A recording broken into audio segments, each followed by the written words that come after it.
Israel के प्रधानमंत्री Benjamin Netanyahu ने जंग शुरू होने के बाद पहली मर्तबा गाजा में फिलिस्तीनियों की मौत पर अफसोस जताया है। 26 मई को इजरायली संसद में भाषण के दौरान नेतन्याहू ने कहा, जंग में निर्दोषों को चोट ना पहुंचाने की हमारी कोशिशों के बावजूद 25 मई की रात हमसे बड़ी गलती हुई। 25 मई को इजरायली सेना ने गाजा के रफा में एयर स्ट्राइक की थी। इसमें 45 फिलिस्तीनी नागरिक मारे गए, जबकि 200 से ज्यादा घायल हुए थे। इजरायली सेना ने यह स्ट्राइक एक शरणार्थी कैंप में की थी। इसमें गाजा को छोड़कर आए लोगों को बसाया गया था। स्ट्राइक के बाद इन कैंप में रह रहे लोग दहशत में हैं। तस्वीरों में देखा जा सकता है इजरायली हमले ने यहाँ कितनी तबाही मचाई है।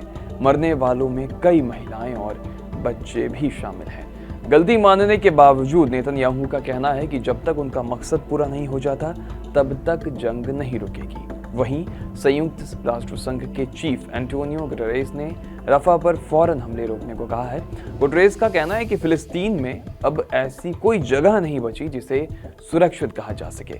रफा पर मौजूद हालातों पर यूएन सिक्योरिटी काउंसिल की बैठक भी बुलाई गई है।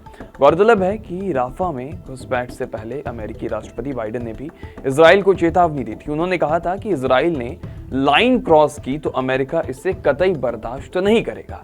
साथ ही इजराइल को मिलने वाले हथियारों की सप्लाई भी रोक दी जाएगी। हालांकि रफा में हुई स्ट्राइक पर बाइडेन की तरफ से कोई बयान अभी आया नहीं है, लेकिन अमेरिका नेशनल सिक्योरिटी काउंसिल के प्रवक्ता ने इजरायली हमले को दिल तोड़ने वाला बताया है।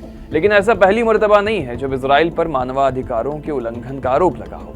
फरवरी 2024 में अमेरिकी सांसद ने इजराइल पर मानवाधिकारों के उल्लंघन का आरोप लगाया था, जिनकी जांच के लिए राष्ट्रपति बाइडेन ने कमेटी गठित की थी। इस कमेटी ने 7 अक्टूबर 2023 से अप्रैल के अंत तक हुई घटनाओं को लेकर एक विस्तृत रिपोर्ट तैयार की, जिसे बीती 10 मई को जारी किया गया था। इस रिपोर्ट में शक जताया गया था कि गाजा में सैन्य कार्रवाई के दौरान इजराइल ने अमेरिकी हथियारों का गलत इस्तेमाल किया, यानी इन हथियारों का इस्तेमाल अंतर्राष्ट्रीय कानूनों के मुताबिक नहीं किया गया, जो मानवाधिकारों के उल्लंघन का गंभीर मामला है। हालांकि इस रिपोर्ट में यह भी कहा गया था कि गाजा में जारी जंग की वजह से जांच दल पुख्ता सबूत हासिल नहीं कर सका, इसलिए आधिकारिक तौर पर कुछ भी कहना सही नहीं होगा। इजराइल हमास जंग को तकरीबन 8 महीने गुजर चुके हैं। इस जंग में 35,000 से ज्यादा फिलिस्तीनियों की जान चली गई। मरने वालों में 14,000 से ज्यादा बच्चे और 9,000 से ज्यादा महिलाएं हैं, जबकि जंग की वजह से 19 लाख से ज्यादा लोगों को घर छोड़ना पड़ा। दुनिया भर के मानवाधिकार संगठनों ने इजराइल की आलोचना की है, लेकिन नेतन्याहू ने बेगुनाहों की मौत पर कभी अफसोस नहीं जताया। इस बात पर इजरायली भी नेतन्याहू का विरोध करते रहे हैं। जंग शुरू होने के बाद से नेतन्याहू सरकार के खिलाफ होने वाले विरोध प्रदर्शनों में तेजी आई है।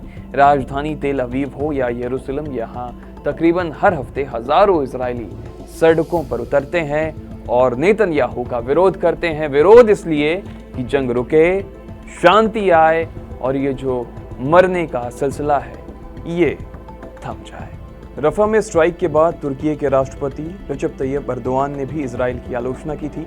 उन्होंने कहा था, Netanyahu will be crushed like Hitler, मोल्सोविक एंड काटजिएक, यानी नेतन्याहू को लोग हिटलर, मोल्शेविक और काटजिएक की तरह याद करेंगे।